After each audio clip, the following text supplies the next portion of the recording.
Hello and welcome to ActivTrade News. The renminbi posts biggest ever gain on central bank intervention.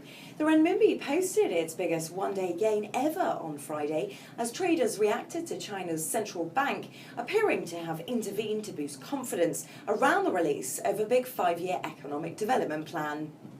The renminbi closed 0.62% stronger in the onshore market, its best day since China's landmark depegging of its currency in 2005. The currency is now at 6.3175 renminbi against the dollar, its strongest level since the People's Bank of China surprised global markets on August the 11th by allowing the renminbi to depreciate. The Communist Party leaders have approved the country's 13th 5-year plan at the conclusion of the so-called 5th plenum in Beijing late on Thursday. The plan calls for relaxing the decades-old one-child policy and the expansion of pension and healthcare systems to promote household consumption, whilst also pledging reforms to ease market entry in the services sector and deregulate prices. The Fed signals December rate rise, while the ECB suggests more quantitative easing. Recent signals from the European Central Bank and the Federal Reserve have reignited talk of divergent monetary policies between the world's two most influential central banks. The short-term implications for investors included a stronger dollar, greater equity markets, volatility, and a wider trading range for key interest rate differentials. The longer-term consequences remain to be seen. Following last week's policy meeting, the Fed signalled that, contrary to consensus market expectation, the December meeting was alive when it came to the possibility of the first interest rate rise for almost 10 years. These signals stand in stark contrast to what came out of the ECB a week earlier. Mario Draghi, ECB president, indicated the central bank's readiness to increase its large-scale security purchase program to counter economic weakness and deflationary pressures. The opposing policy signals bring back to the fore a policy divergence that in recent months had been muted by developments in the emerging world. Is the United States Federal Reserve's current communication strategy a mess? Central bankers have always been very powerful players in the world's economy. Their role since the crisis has given them even greater sway. By providing massive liquidity to the financial system, they saved the world from economic collapse in 2008. They have since propped up the recovery through the purchase of government bonds. As a result, the market's sensitivity of their every utterance is greater than ever.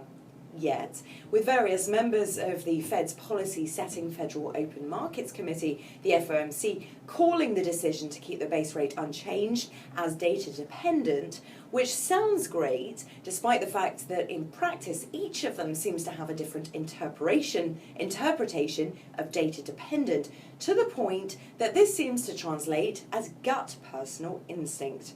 After all, even after the Fed does finally make the gigantic leap from an effective federal funds rate of 0.13%, where it is now, to 0.25%, where it is likely to be headed soon, the market will still want to know what the strategy is after that. Economists are deeply divided on the matter. The International Monetary Fund has weighed in forcefully, calling on the Fed to wait longer before raising its rates. Yet central bankers in the very emerging markets that the IMF is supposedly protecting have been sending an equally forceful message. Get on with it. The uncertainty is killing us. The Bank of England portends a year on hold is the quiet period for Britain's monetary policy drawing to an end.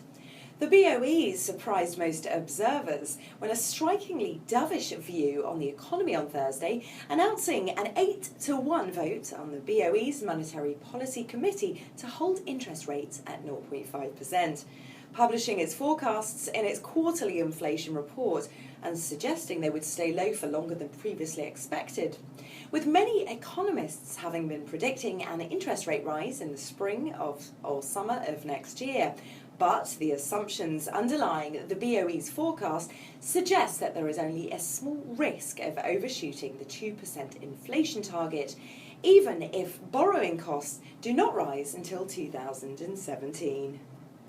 And now a look at the weekly forecast. With Wednesday the 11th seeing the non-manufacturing index out on Wednesday, also expected to weaken, falling to 56.5 from 56.9 previously. The BOE Governor, Mark Carney, is due to hold a press conference, along with other MPC members, about the inflation report in London. ECB President Mario Draghi is also due to speak at the Bank of England's Open Forum 2015 in London. Then on Friday the 13th, we'll see German industrial production for September, which is expected to show the annual growth rate slowing to 1.3% from 2.3% in August. And that's it for this week's Active Trade News. Make sure to join us again next week, same time, same place.